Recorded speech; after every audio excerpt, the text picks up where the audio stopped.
Hey there, School of Tomorrow students. A lot of this is going to feel kind of familiar to you if you have been following this channel at all, or if you're familiar with the positive futurism that I promote, which traces to a number of thinkers. I don't want to just boil it down to any one person, but there are things about it, like we talk about Fibonacci numbers and phi quite a bit. So you might be thinking, oh, I'm one of those sacred geometry people.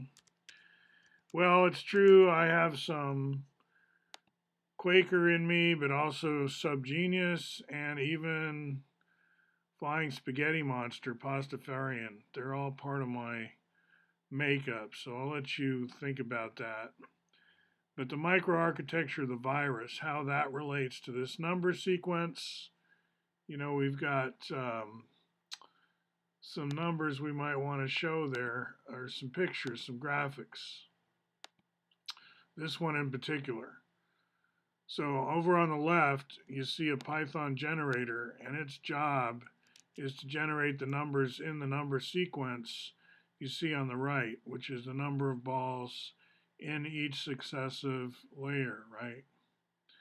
And that is the sequence down here on the left side, and I'm also looking at it here in the online encyclopedia of integer sequences. And you see all these connections to Bucky Fuller, right?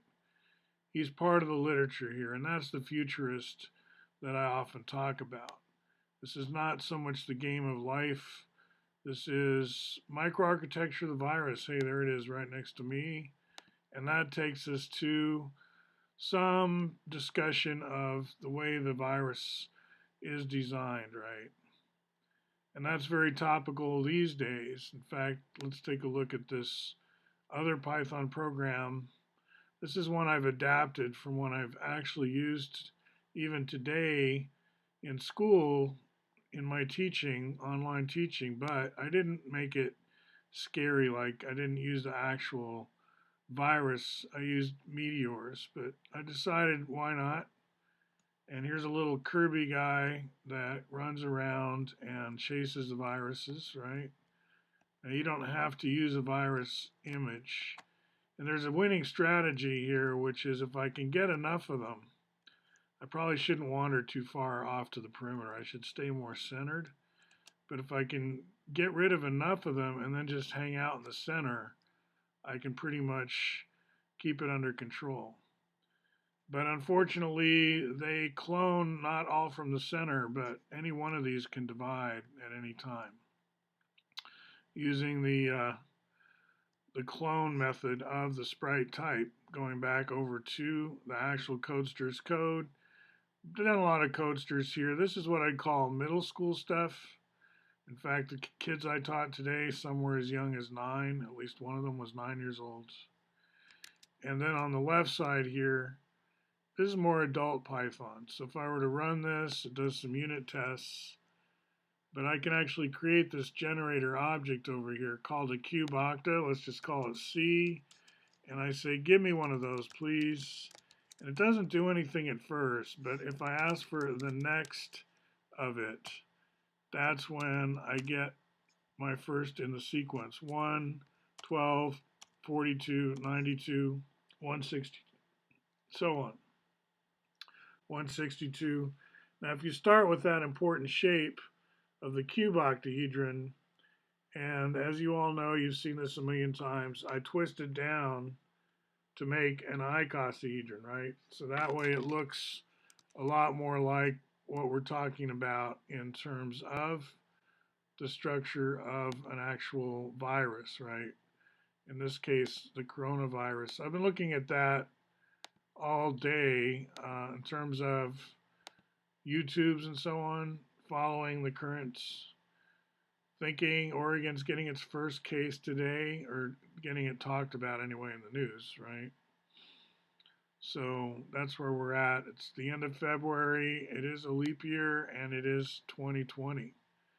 And what I do a lot is I teach Python, and I teach adults Python. And this is from actually last night's explanation of what a Python generator is all about. And then I also work with kids, right? My supermarket story was for adults. We use Jupyter notebooks and so on. I do a 40-hour course on Python, right? And I do things like, dog objects. I do animals, and they might be thinking I'm kind of, dumbing it down for them. But then we get into more like grown up things like supermarkets. It's really the gravity. Excuse me, it's not the gravity, it's the grammar of what we're doing that matters. So the topic is secondary.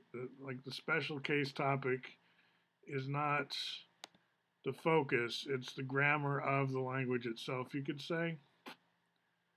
So I think that's enough for today. Just letting you know I am very studious and really reading and listening to a lot of stuff about, world health right now. And if you're familiar with Martian math and how it already works with science fiction and viruses, both, thanks to H.G. Wells' War of the Worlds, the whole business of um, being under attack as a planet, what that feels like. It's not like it's humans against humans anymore. That's not how it feels, really. But for some people, it always does. They're convinced that other humans are their chief enemy, and we don't have a cure for that always. That's another kind of a virus, kind of a meme virus. All right, let's talk again soon. Thanks for joining me.